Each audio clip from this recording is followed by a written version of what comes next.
Welcome to the next edition of BriefingsDirect. I'm Dana Gardner, Principal Analyst at Inter Arbor Solutions, your host and moderator.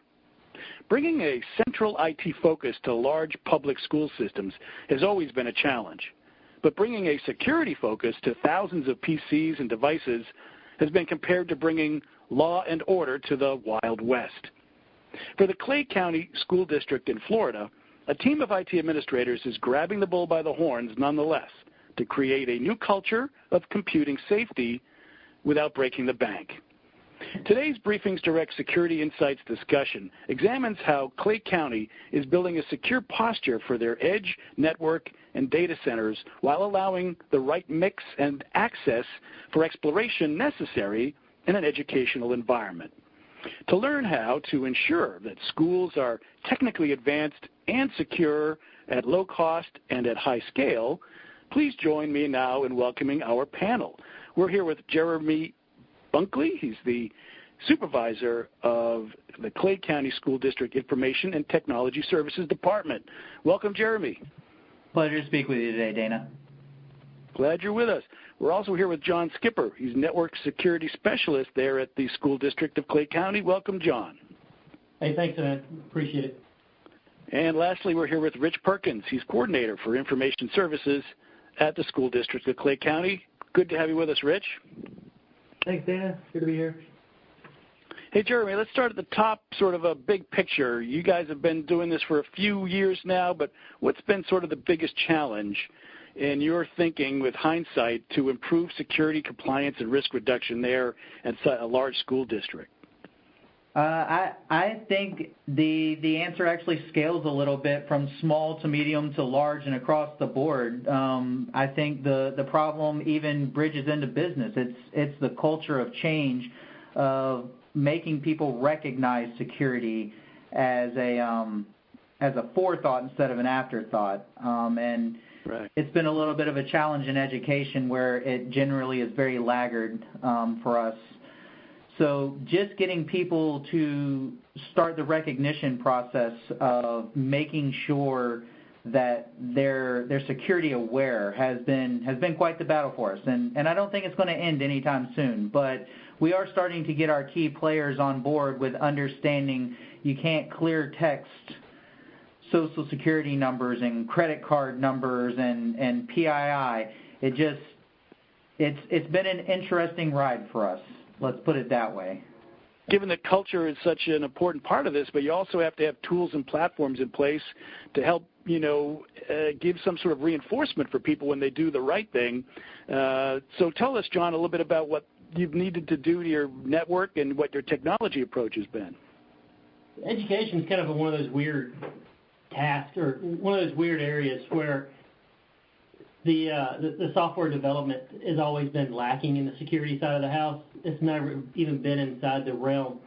So one of the things that we've tried to do in education, at least with the Clay County School District, is try to modify that view, like what Jeremy said earlier with doing change management, is we're trying to introduce the security focus into the prior to purchasing a service, that the teachers might use for testing or stuff like that. We try to interject ourselves in there and highlight areas that might just end up being, this is a bad practice that you're doing. One of our vendors used plain text for passwords, so we went through it with them and showed them how that's a bad practice, and we made a little bit of improvement with that. But some of the things that I've been doing is I just evaluate our policies and how we manage the domain. Find some stuff that came from a long time ago where it's no longer needed.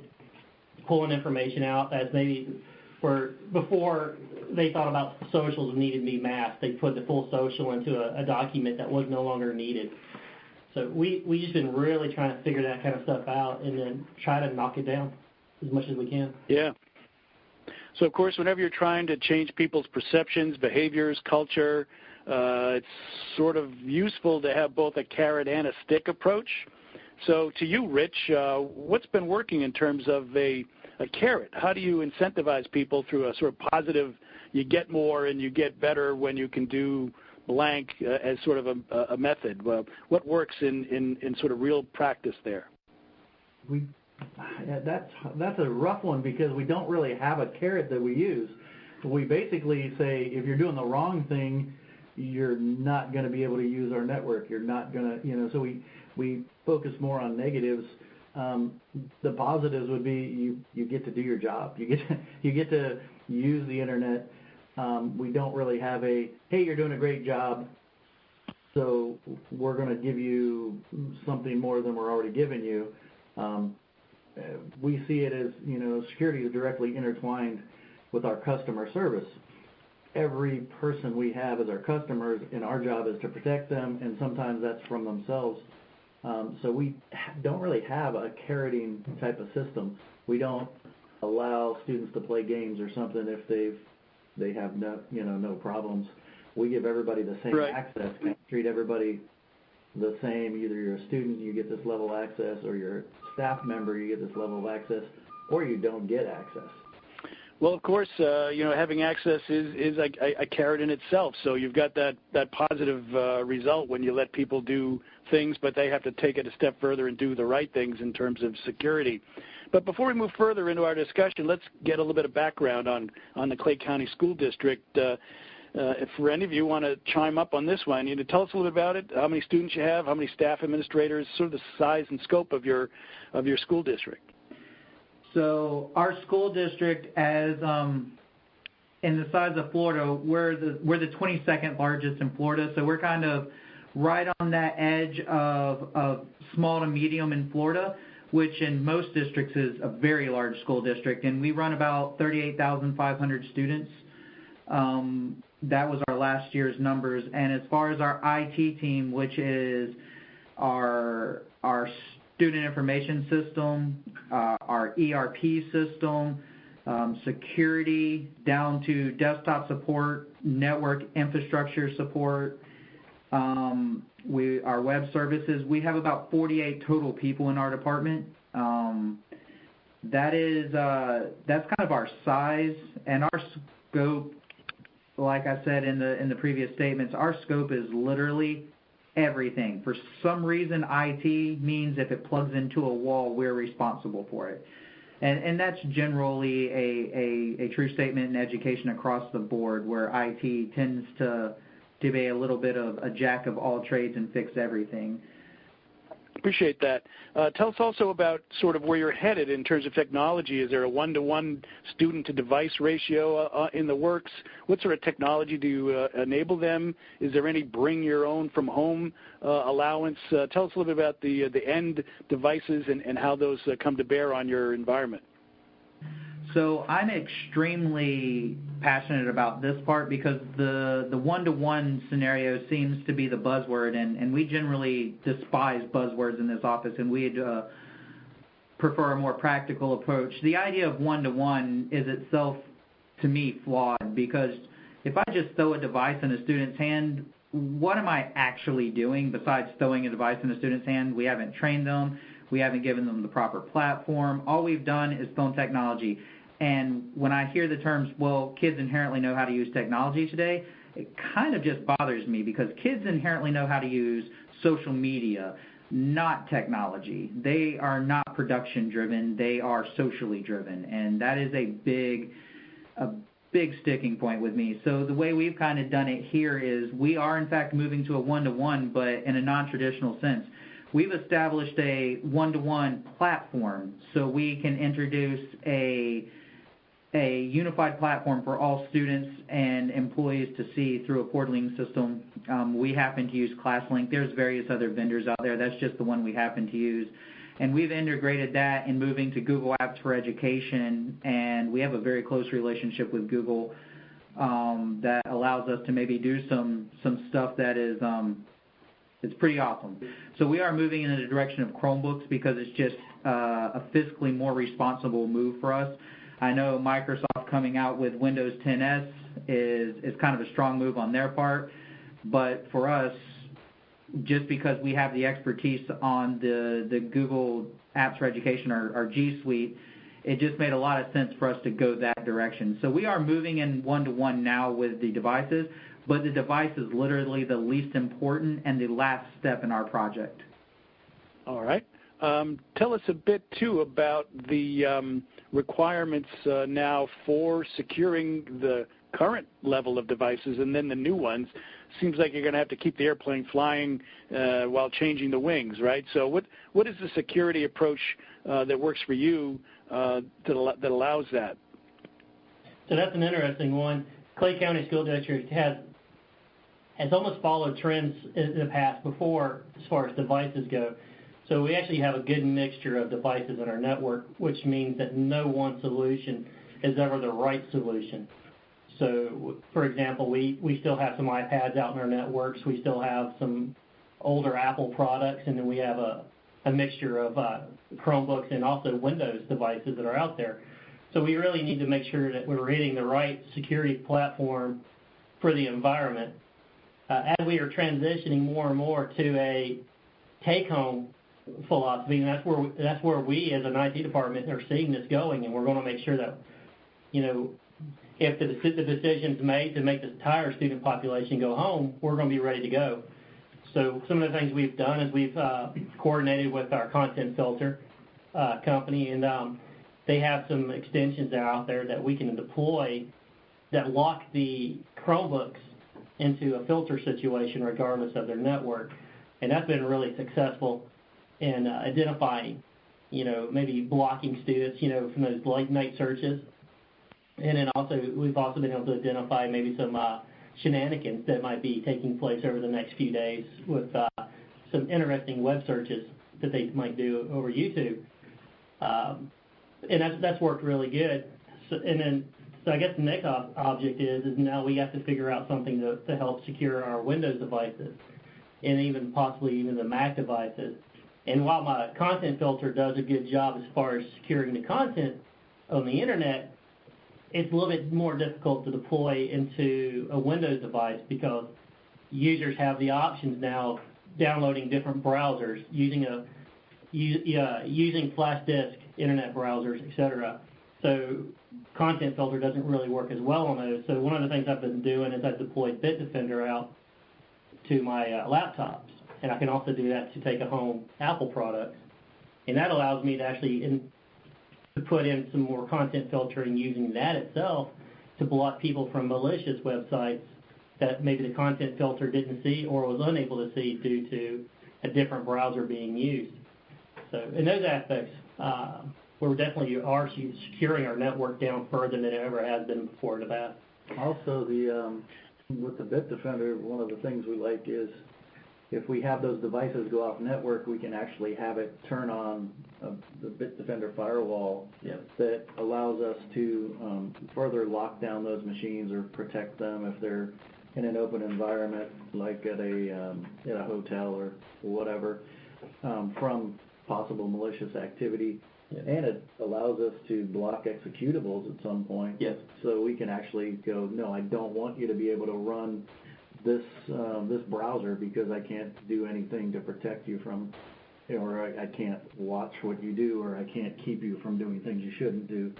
So those are all very useful tools in a single pane of glass that we can see, all of those devices at one time and monitor and manage, and it saves us a lot of time. I would follow up on that with a base concept, Dana, and our base concept is an external network.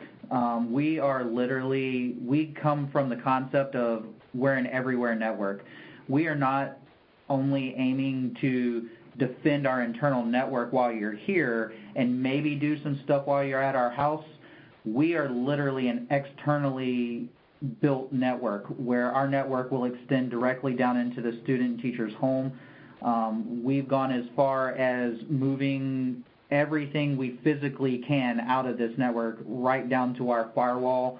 We're moving our domain controllers external to the network to create literally an everywhere network. It is focused external first, then internal. Right. So great. Now, it seems that you've got so many requirements, but also limits in terms of your staff and your budget and your ability to instruct and motivate people to some degree. So if a business listener, a business IT person were listening to this, they might say, wow, you've got to do more with a larger degree of flexibility on the devices, a larger degree of flexibility on the network, but without a lot of the tools or budget or operational staff. So what has been the legacy that you've been using, and how is that progressing? What have you been using? What wasn't working, and where do you expect to go next, given those constraints? Well, we can tell you free is not always the best option. As a matter of fact, it's almost never a good option, but we have had to deal with it. We were previously using an antivirus called Avast, and it's a great home product, and what we found out is it's not been the best business level product. It's very much marketed to education, and there's some really good things about it. Transferring away from it hasn't been the easiest because it's next to impossible to install. So we've been having some problems with that. We've also tested some other security measures and programs along the way that haven't been so successful. And we are always in the process of evaluating where we are. We are never okay with status quo. Even if we achieve where we want to be, I don't think any of us will be satisfied, and that's actually something that a lot of this is built on, is we always want to go that step further. And I know that's pretty cliche, but I would say for an institution of this size, the reason we're able to do some of the stuff is the staff that has been assembled here. It is, I will put it second to none for an educational institution.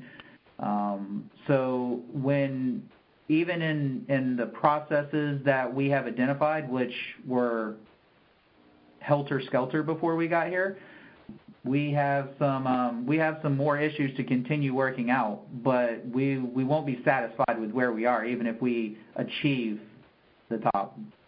One of the things that our office actually hates is what we see in education really strongly is checking the box on an audit. I mean, we're very vocal to the auditors when they come in. We don't do things just to satisfy their audit. We actually look at the audit and we look at the intent of the question. And if we find merit in it, we're going to go and meet that expectation and then make it better, because I'm sure as you've seen, and probably the listeners have seen, audits are just in a general, are you doing this? And we're going to go in there and show them how we're doing it and how we're going to exceed and make it a better functioning process than just saying, yes, I have purchased an antivirus product, or I have purchased, X. So that's, to us, that's unacceptable.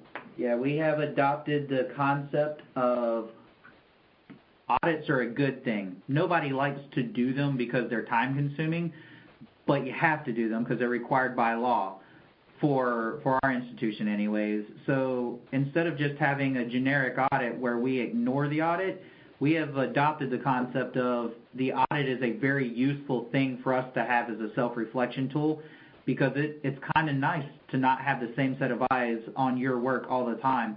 And instead of taking offense to someone coming in and say, you're not doing this good enough, we have literally changed our internal culture here. Audits are not a bad thing. Audits are a desired thing. Well, great. So you mentioned that you've been there a few years, but I'd like to hear about your background. Did you come from an educational environment, or did you have to make a big shift in terms of your own personal culture for security? Let's go around the table and hear a little bit about how you began your journey into IT and security, and how the transition to an educational environment went.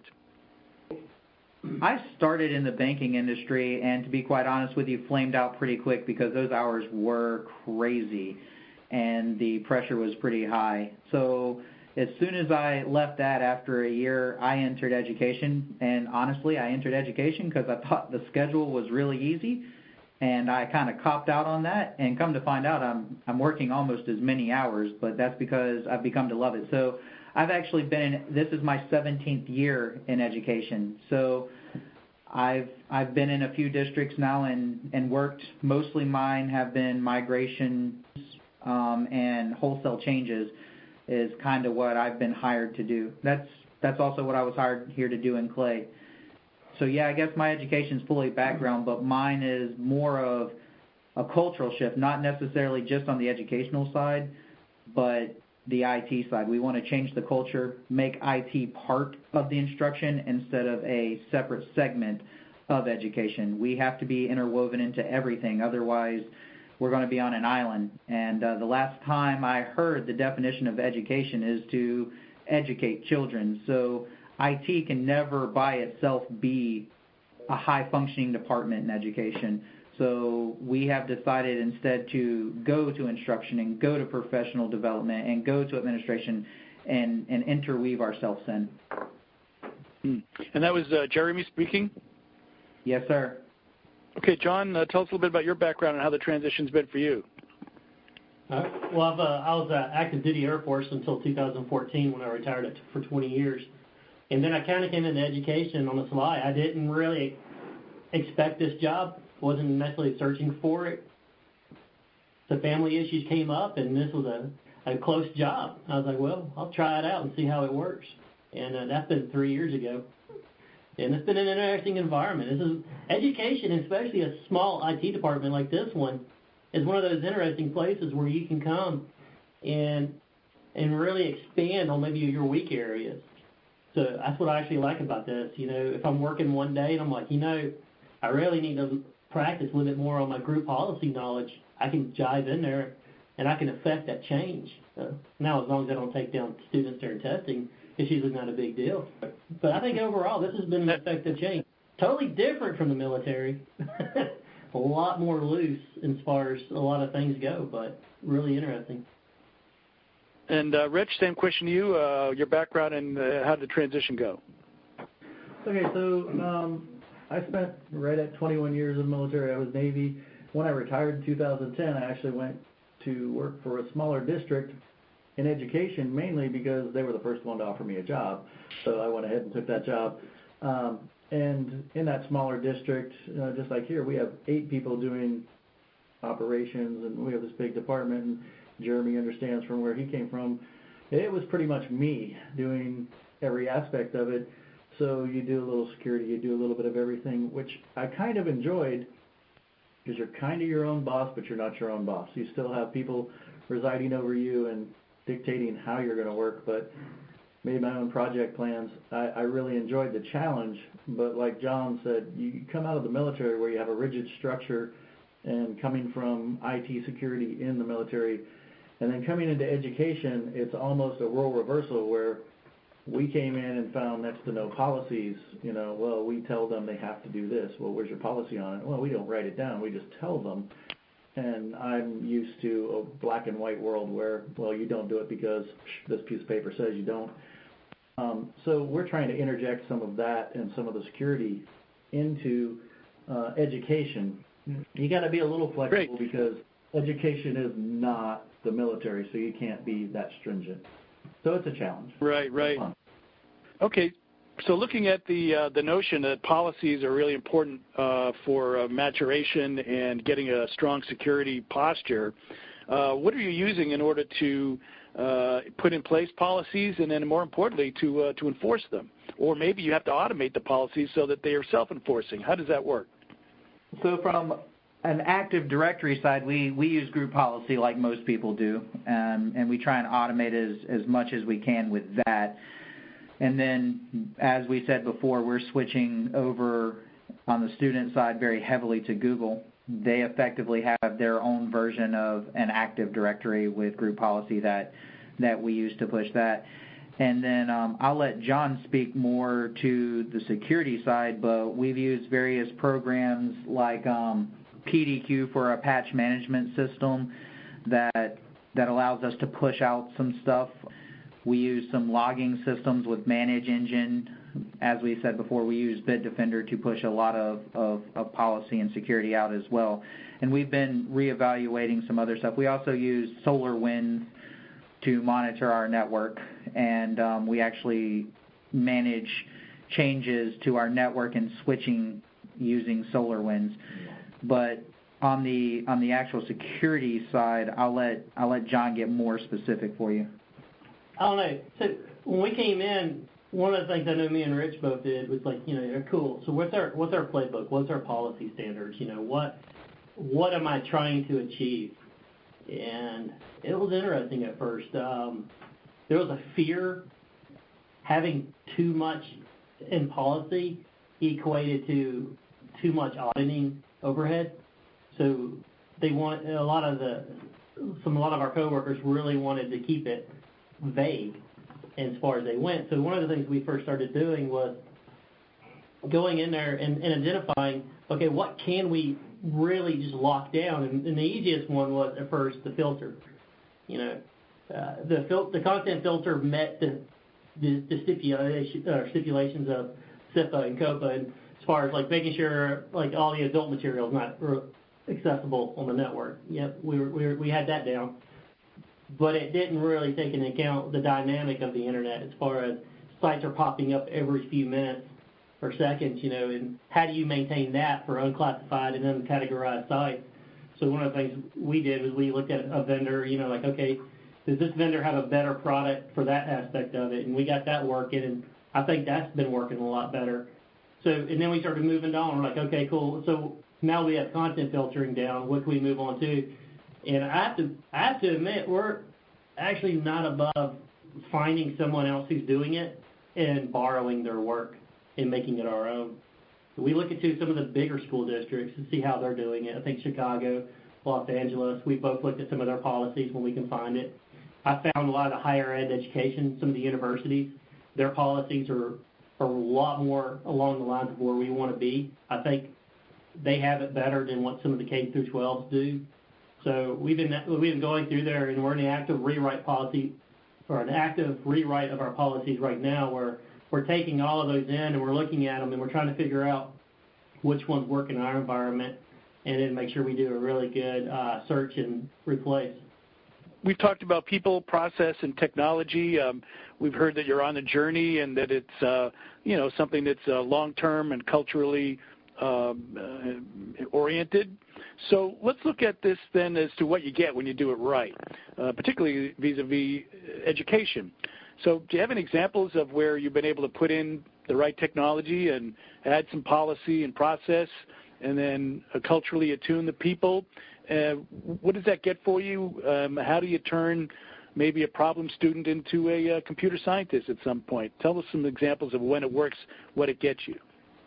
Well, when we first got in here, we were a Microsoft district, and we had some policies in place that helped prevent, but they weren't being implemented to data loss prevention and stuff like that. So one of the first things we did is we came in here, we reviewed those policies and activated them, and we started getting some hits. We were kind of surprised at some of the hits that we saw, and for what we saw going out. We already knew we were moving to a Google network, so obviously continuing down the process of a Microsoft solution to prevent or even to maybe re-educate users was not going to work. So we researched a lot of stuff, and one of the things we discovered is that if we just a minor tweak in a user's procedures, we were able to identify that we could introduce that user and get them used to using email encryption, where before they didn't really have that option. But now with a Gmail solution, we're able to add in an extension, and that extension actually looks at their email as it goes out and finds keywords or maybe PII and automatically encrypts the email, preventing those kind of those breaches going out there. So that's really been helpful. And now as far as taking a student who is maybe on the wrong path and re-educating them and bringing them back into the fold, Bitdefender's actually helped me out on that one. We had a student a while back. He went out to the YouTube and found out how you could just do the simple search of how to crash a school network, and you find about 5 links. And he researched those links and went out there and found that this batch file with this type will crash a school server. He was able to implement and started trying to get that attack out there. And Bitdefender was able to actually go out there, see the batch file, see what it did, and prevent it, and quarantine the file for me. But when it did that, I was able to get that report in very quickly from the moment that he introduced the attack, identified the student, and was able to sit down with the administrators and talk to the student about that process and educate them on the dangers of actually attacking a school network and the possible repercussions of it. Yeah, it certainly helps when you can let them know that you're able to track and identify those and then trace them back to an individual. And any other anecdotes about where the technology process and people have come together for a positive result? I think one of the things that's really worked good for the school district is we actually have we call it a network academy. It's taught by one of our local retired master chiefs. And he's actually going in there and he's teaching students in the high school level, and he's teaching them everything from A+ all the way up to the CCNA level. If a student comes in there hard enough and trying hard enough, they'll actually figure it out, and they can leave, when they graduate, they can leave with a CCNA, which is pretty awesome if you think about it for a high school student to walk away with a pretty major industry certification. And one of the things that we like to do is we try to grab those kids as soon as they leave high school, or even before they leave high school, and start introducing them into our network. And that brings the youth, the eyesight of the youth into the network where they may have a different viewpoint on how to do something that's revolutionary to us. And but we like that, having that aspect of it. We can educate. Those kids are coming in, they're educated, they're getting their industry certs, and we're able to utilize them before they move on to a college or another job that pays more than we do. Yeah, on our operational team, out of this program that John is speaking of, led by Charlie Thompson, actually over half of our team has been through this program. We didn't create it. We have just taken advantage of the opportunity there, and they even tailor the classes to some of the specific things that we need, and we have effectively created our own IT hiring pipeline out of this program. Great. All right, well, we're almost out of time, but let's take a look to the future. Where do you see things going? More use of cloud services, interest in unified consoles and controls from the cloud as perhaps APIs come into play more for your overall IT management, encryption. Where do you take it from here? I'll just leave it open to any of you all. Actually, your question is a pretty good answer, to be honest with you, because those are some of the areas we are focusing on heavily as we move to, as I said, that anywhere network. The unified platform for management is going to be a big deal to us. It is a big deal to us already. Encryption is something we take very seriously. It's not just a word that's kind of thrown out, but if you consider we have a team of 8 protecting just about 42,000 users' data. And if you consider the perfect crime, reaching down into a 7th or an 8th grader and stealing all of their personal information, taking that kid's identity and using it, that kid won't even know that their identity has been stolen until most of these people aren't even working here anymore. So we actually consider that a very serious charge of ours to take up.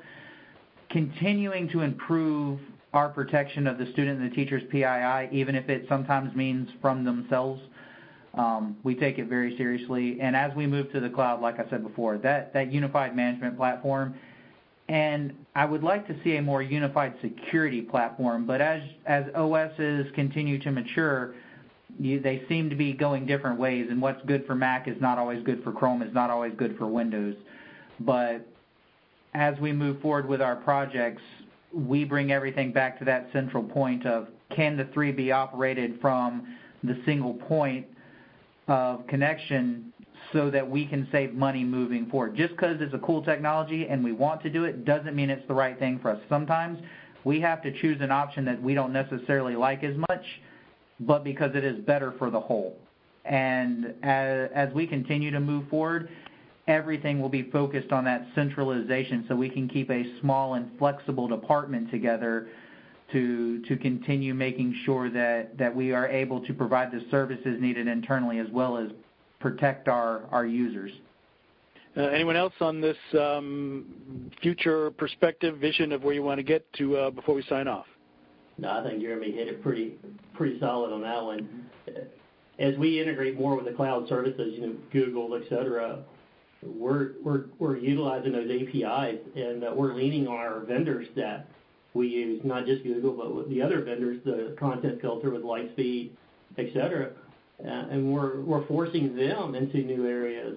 And Lightspeed, for instance, is integrating more and more with the Google and utilizing their APIs to ensure that content filtering, and then even to the point of mobile device management, is more integrated both into the Google platform but also the Apple platforms, to make sure that students are well protected, but have all the tools available that they need at the given time. So, yeah, definitely we're really leaning heavily on more cloud services, and also the interactivity and interoperability between APIs and vendors. Public education is changing more to the realm of college education, where the classroom is not a classroom. The classroom is anywhere in the world, and we are tasked with supporting them and protecting them no matter where they're located. We have to take care of our customers either way. Well, great. That's a good note to close out on. I'm afraid we'll have to leave it there. You've been listening to a sponsored Briefings Direct discussion on how Clay County is building a secure posture for their edge network and data centers while allowing the right mix of access and exploration necessary in an educational environment. And we've learned how bringing a security focus to thousands of PCs and devices can ensure that schools are technically advanced and secure at low cost and at high scale.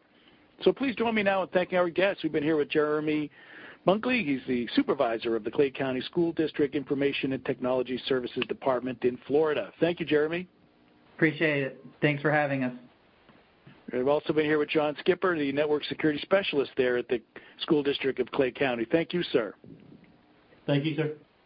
And Rich Perkins has also been with us. He's coordinator of the information services at the School District of Clay County. Thank you, Rich.